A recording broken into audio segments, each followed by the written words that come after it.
This is a place. This is the place? This is a place. We want to talk about. This is a place. Welcome to this week's episode of This is a Place. My name is Nate, and with me as always is Brandon. And this week we went to a location where we had to walk and walk and walk and walk. And walk. It was like almost 100 degrees outside. Again, we're choosing to go outside in the hot heat. Yeah, in the Middle of the day, middle of the summer, going to places, sacrificing our bodies to bring you guys what you need to know about places. and more than you even wanted to know. Right. So we'll take the bullet for the team and we'll go out in the heat and bring you the information. We're kind of like pioneers for you guys. We're the trailblazers. Trailblazers. There we go. Speaking of pioneers, happy 24th of July to everybody. Yeah. I saw that the fireworks stands are open again, ready for everybody to buy their explosives. Well, we thought it would be fitting for two reasons. One, it being the 24th of July, and two, it's pretty fitting with the name of our podcast and the name of this place to cover it. This week we're talking about This is the Place. Heritage Park. This is the place, Heritage Park. And it's located up there close to the zoo, right? Across the street.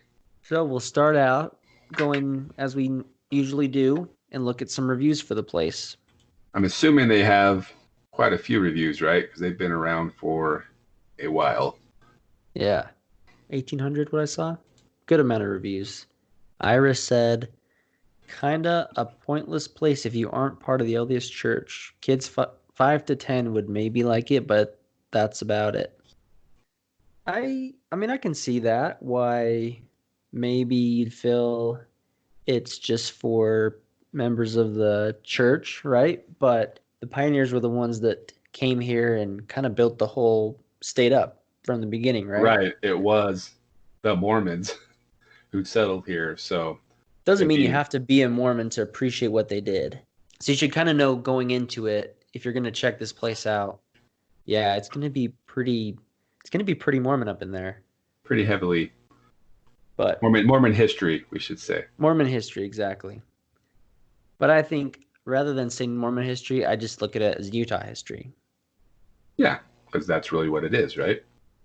Julie says, don't plan your visit for a Sunday. None of the attractions are open. Very disappointed. So she was surprised that it wasn't open on Sunday? That's kind of like being mad at Chick-fil-A saying, I went there, but they were closed on Sunday. 1 star. 1 star. I think the most pertinent one, though, was from Liz, who said, too many generators. Too many. If I see too many generators, I'll always give a 1 star for that. Which is funny, because I don't remember seeing a generator while we were there. I didn't see a single generator. But I'll tell you, her review is not generating more visitors. Oh. Hey, check out your dad joke. Hey, I got it. I'm getting there. I'm rubbing off on you. Our consensus, our absolute favorite review is from M. Hansen, who said, 2 stars, wedding, AstroTurf, wasps hovering. Bears beats Battlestar Galactica. That's exactly what I thought when you said that. For any of you that listen but watch The Office, doesn't really make a whole lot of sense. But the best part was the response from the owner. They said, thanks for the feedback. So what was it again? Wedding, AstroTurf, wasp hovering. Battlestar Galactica. Thanks for the review. All in all, though, they're sitting at a pretty good 4.6 stars on Google. So we reached out to This is the Place to see if they had anybody that would be willing to be interviewed for our podcast this week. And we were lucky enough to have Brian Westover take a phone call from us, and we asked him a few questions about the place. And so now let's take a listen to see what he had to say. Can you tell us, Brian, what is it that you do at the park? Well, I manage the historic trades team up here at the park. And so the workshops that people will experience when they come up here to see the Pioneer Village, like the wood shop, the pottery, the blacksmith, things like that, they're my responsibility. I'm also currently responsible for our Native American village as well. Oh, very cool. How long have you been involved in this position? I've been here for 16 years now. Wow. So you just started? You've seen a lot of changes. Oh, yes, I have. I know a lot has changed right now with COVID going on. Are they still doing some of the demonstrations and things at this time at all? We're not able to do any of the demonstrations like we normally do. Some of the sites are open so that guests can walk through and take a look around. And a couple of the activities are still running. For example, they can still come pan for gold. But just simply because of the COVID and the desire to keep exposure to an absolute minimum and to keep everything safe and clean, just the task of sanitizing all of our sites and staffing all of our sites would just be too dangerous. And so we just have a minimum of staff, and most of the sites are not available right now, but there are some that are. We did come through the park on Saturday. I knew about the panning for gold, and maybe just we didn't get to the spot where they had that going on. What other kinds of things are still happening at this time? Sure. In addition to panning for gold, of course, people can walk through our village and, explore the pioneer homes. Even though a lot of them aren't open, there are signs out front that will tell you more about them. And of course, just see the wonderful landscape and the wilderness and the pretty scenery that we have up here.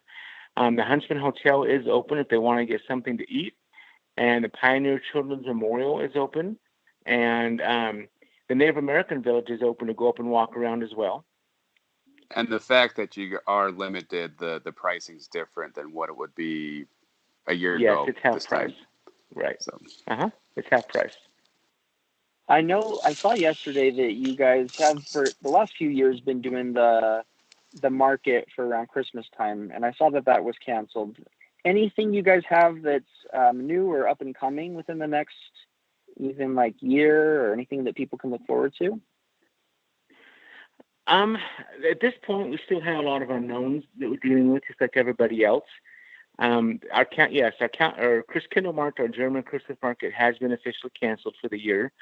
Our own internal Christmas event, our Candlelight Christmas that we do in December, that is still being discussed, and I'm not aware of what decisions have been made there yet as far as whether or not that is happening. But right now, we're all just hoping and planning on the spring of 2021, and if things go well with the COVID and people taking responsibility for what we need to do and everything and everybody healthy, then we should be able to open up on a more regular basis next spring. And we also noticed that you had a lot of construction going on. Is there a new building we do coming up, or what's going on there? Yes, we have a new visitor center being constructed that will be completed in November, and it's really cool. It will give the guests an opportunity to visit year-round and see a bit more of the explanation of what's up in the park than they have before. And it includes a very large picture window of our famous This Is the Place monument. And it gives us a new perspective on the monument because you're up so close to it and also a bit higher in elevation. So it's almost not quite as tall as, say, Brigham on top, but almost to their eye level. You can get up and see them from a direction and an angle that you've never been able to do that before. It's going to be really cool. We also right now are constructing a new Pioneer dugout, which was a pretty common form of housing in early Pioneer Utah. A lot of people didn't have the resources yet to even build a log cabin.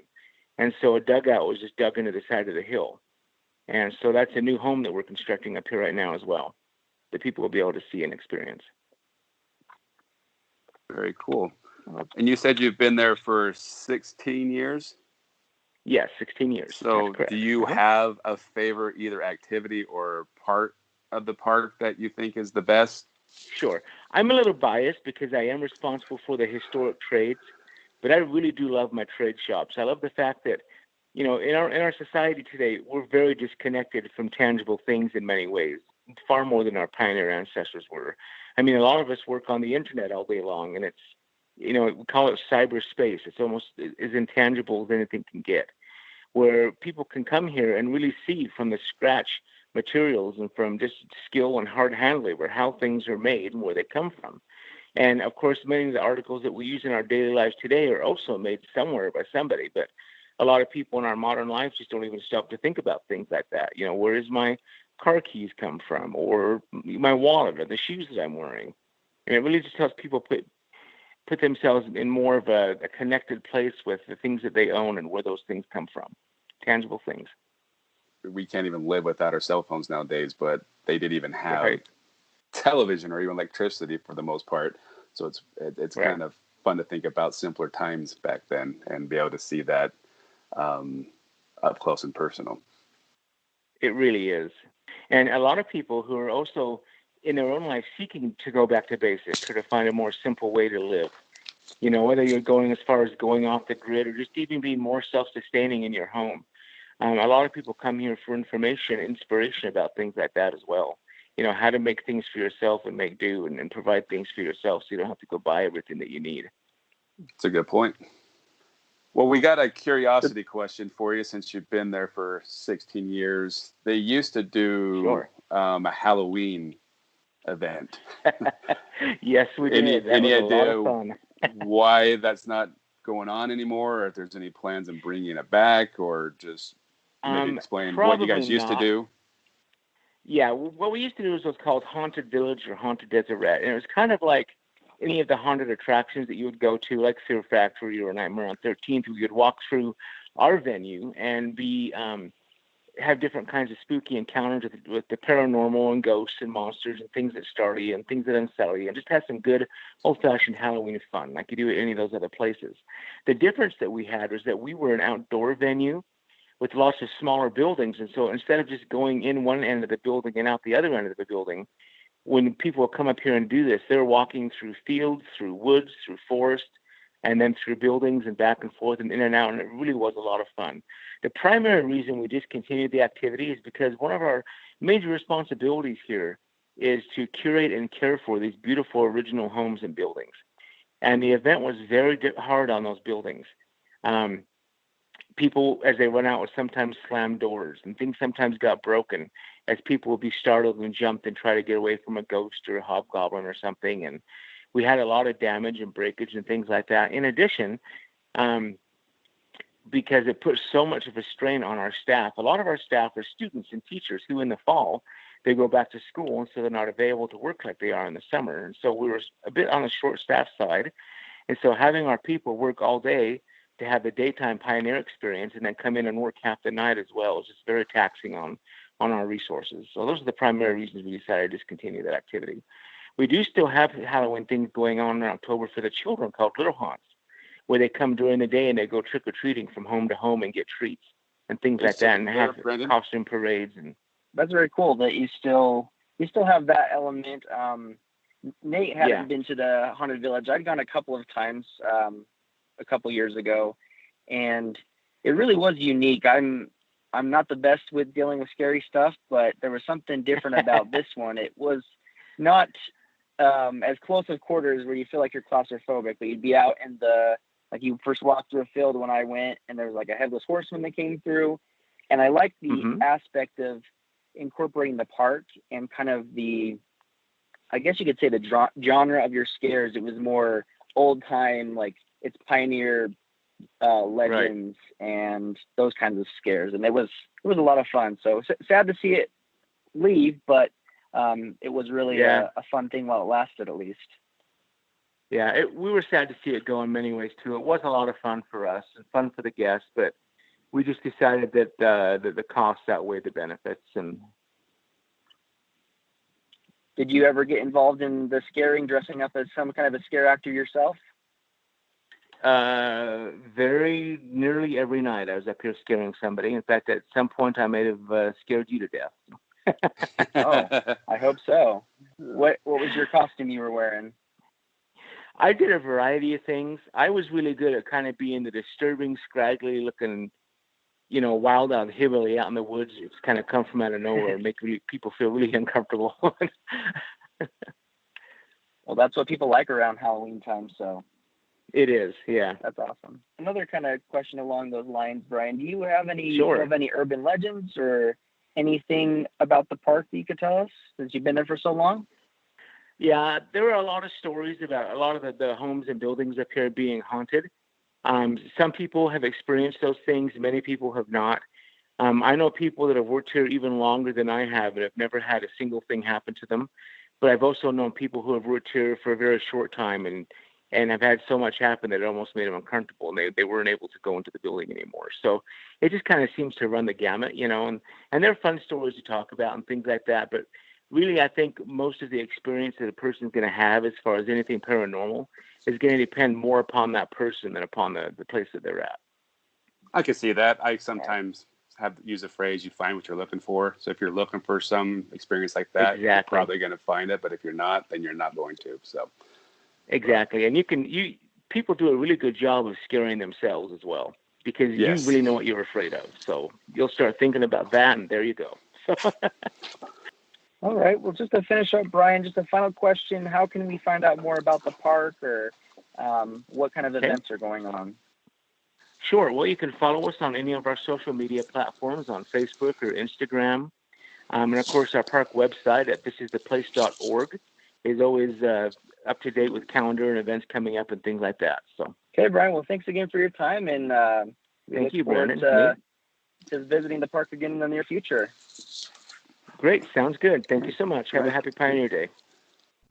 Let's look at the history of the park. It's been around for, well, at least since 1847, right?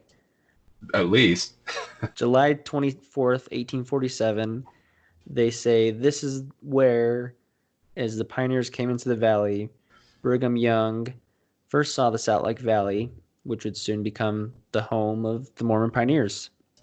Kind of surprised as we went in there. It's not at the center of the park by any means. It's kind of off in a distance, but they have a very small monument compared to what they have at the front entrance, where it says that's actually the spot that Brigham Young issued whatever those words were, in saying that this was where they were going to stop. Where it's rumored that he said it is enough. So I was kind of joking about this as we were going up to look at this. Almost looks like a gravestone that they have. Yeah, well, that's what when we saw it in the distance, we thought, is that like a gravestone over there, right?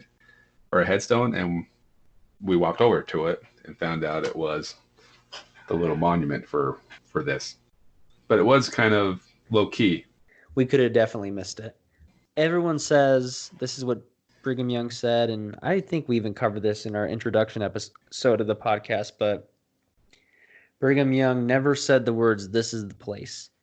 And I'm not even going to try and say this is the true story, but it's what Wikipedia has, and I think it's awesome, so that's what I'm going to share. Brigham Young was very sick with Rocky Mountain spotted fever and was riding in the back of a wagon. After exiting Immigration Canyon and cresting a small hill, he asked to look out of the wagon. Those with him opened the canvas cover and propped him up so he could see the empty desert valley. He then proclaimed, "It is enough. This is the right place. Drive on." The words, "This is the place," were soon heard throughout the wagon train as the Mormon pioneers descended into the valley, their long journey having come to an end. It sounds like kind of our feelings were, he's just like, "Oh man, I'm just so sick of walking. This has just gone on too long." He looked out, he was sick. He's like, "All right, like, let's just call it good. Let's just stay here. This is where we're going to build our city. Awesome." Yeah, you can almost vision him saying, "Yeah, this is good enough." What if they named it "This is Enough Park" instead of "This is the Place"? This is enough. This is good enough. Weren't they called settlers? And they just said, we'll settle. And we also kind of joked around yesterday, too. You probably could see off in the distance this huge lake going, "Oh, good, we got water." Little did they know, full of salt. But I'm happy with Utah. We may complain about the weather and other things about the state, but we're still living here, right? Still a good place. We're still here, still living the dream in Utah. So the monument itself was put in 1917, and if you've ever been up to this, even if you've been to just the zoo, I think you can see from a distance the monument itself. Yeah, it's huge. And yeah, it's very, very big. unfortunately, there's a lot of construction going around that area, so we didn't walk all the way up to it. That was began in 1937, and it was a grandson of Brigham Young who was commissioned by the state of Utah to create it. So something that may be interesting for people is this park is not owned by the church, but it's actually owned by the State Parks and Recreation Division.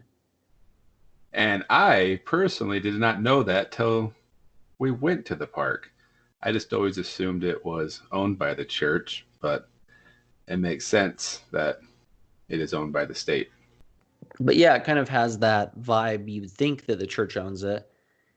And I'm sure they have a say in things and they make recommendations and even help fund some of the things in the park, but it's not actually them that are running it. Right. Well, it's kind of like that review, the lady saying it's all about Mormon history. And so you just naturally assume that the church had something to do with it. But then again, the Mormons coming to Utah is Utah history.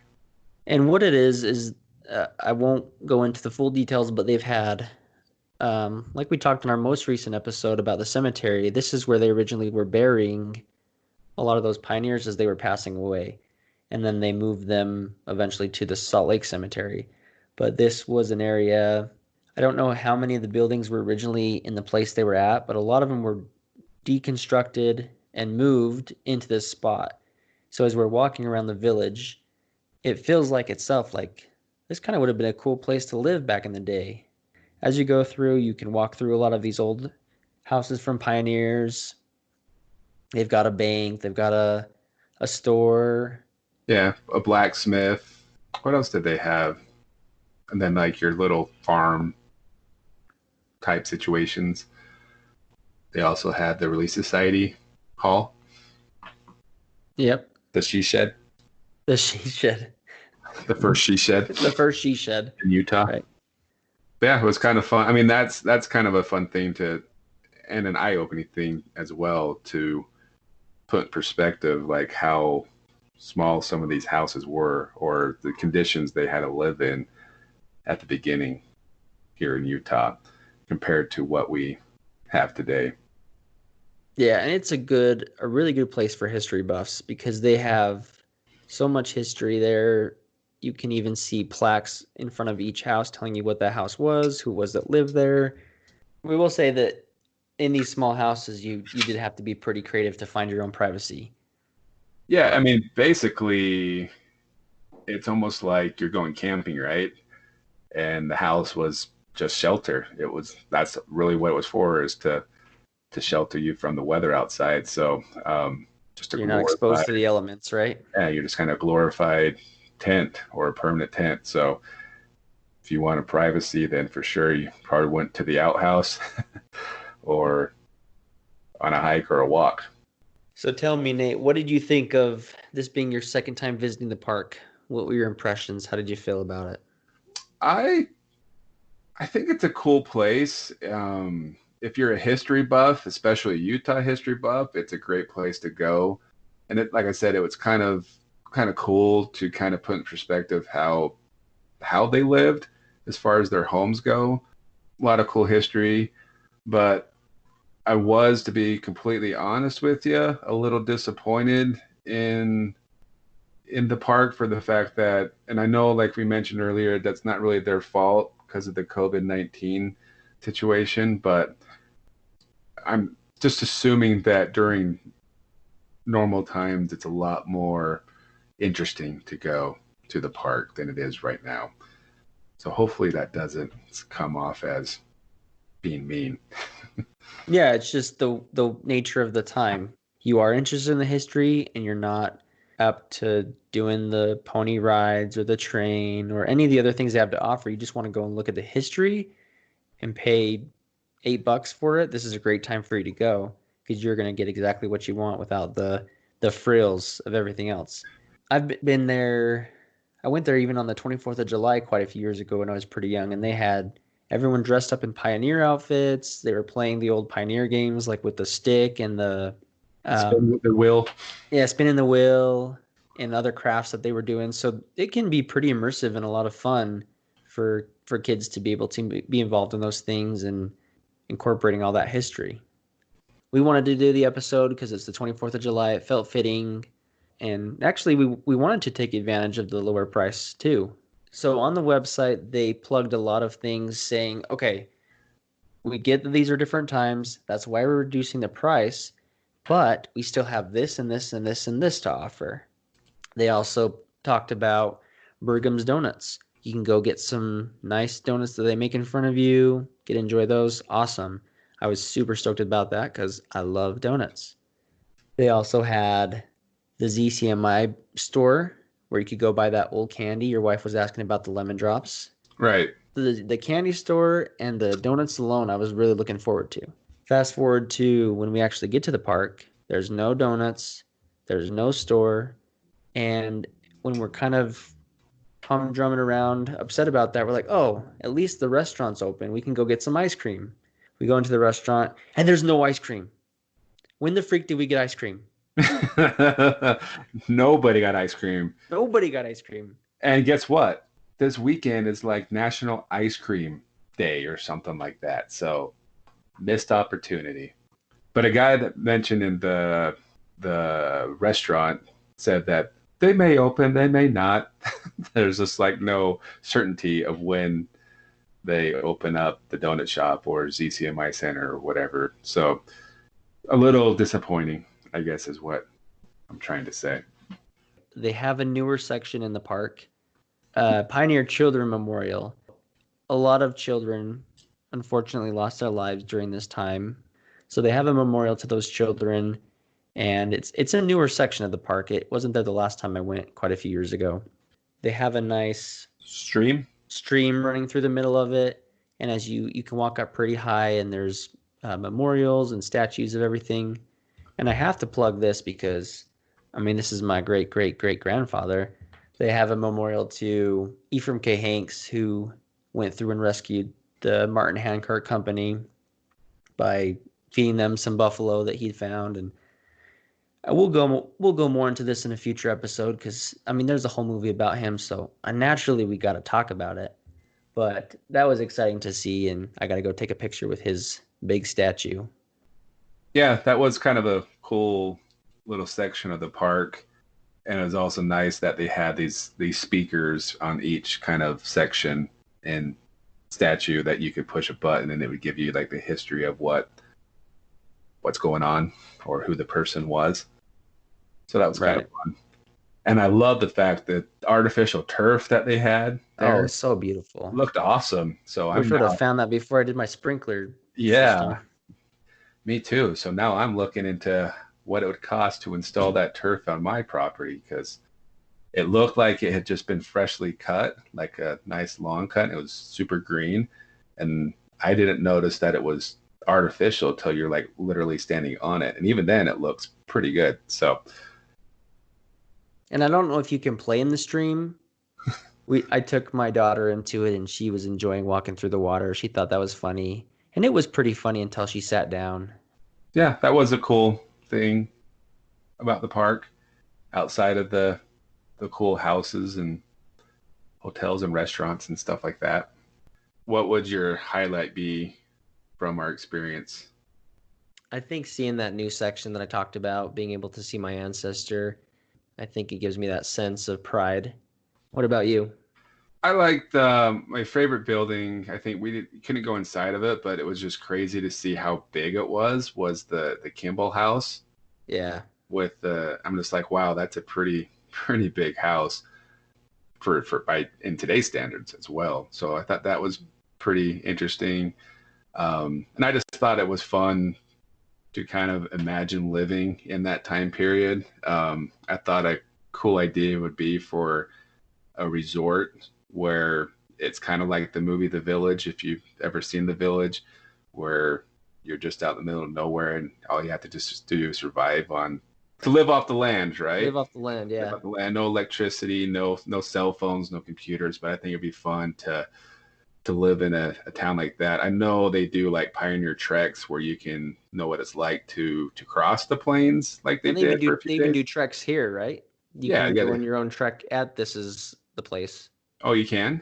Yeah. Okay. They do it up the canyon there. Oh, there you go. So you can do stuff like that, but I think it'd be fun to do something where you actually had to live in a town like they did for a certain amount of time. So if any of our listeners want to see Nate go through this, let's sponsor him so he can go out to Amish country in Pennsylvania. I'm sure he can have this experience. Yeah, I'm then, gonna stay here. Okay, that's true. To live like the Amish is basically what I'm saying. It'd be cool to live like the Amish, right? But maybe this is a place, park, to get through the COVID-19 could just turn into a small resort and charge a couple bucks for you to live on the site for a week. Some of my best memories of this place have been during holiday times. So, and I kind of want to just do a whole episode about each of these in general. We got to save some stuff for Christmas time and Halloween time, right? But yeah, so we'll go back and revisit. Somebody actually on one of the good reviews, said that the real Santa can be found there. So we're definitely going to go back if that's where the real Santa is. Yeah, I've been trying to get a hold of him lately. Yeah, he has not been delivering on my gifts for the last couple of years. So, well, I think you haven't been behaving for the last couple of years. This could be a factor.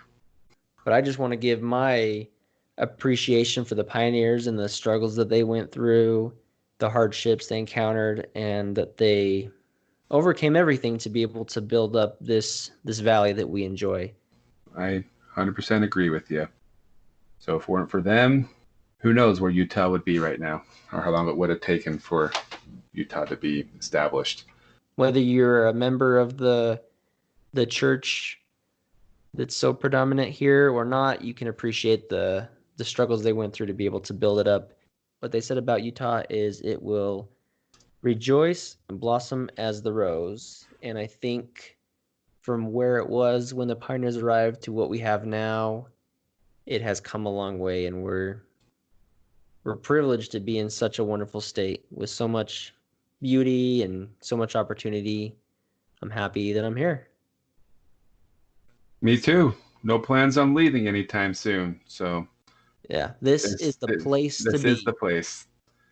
Well, the episode's gone a little long, so in the immortal words of Brigham Young, this is enough. See you all next week.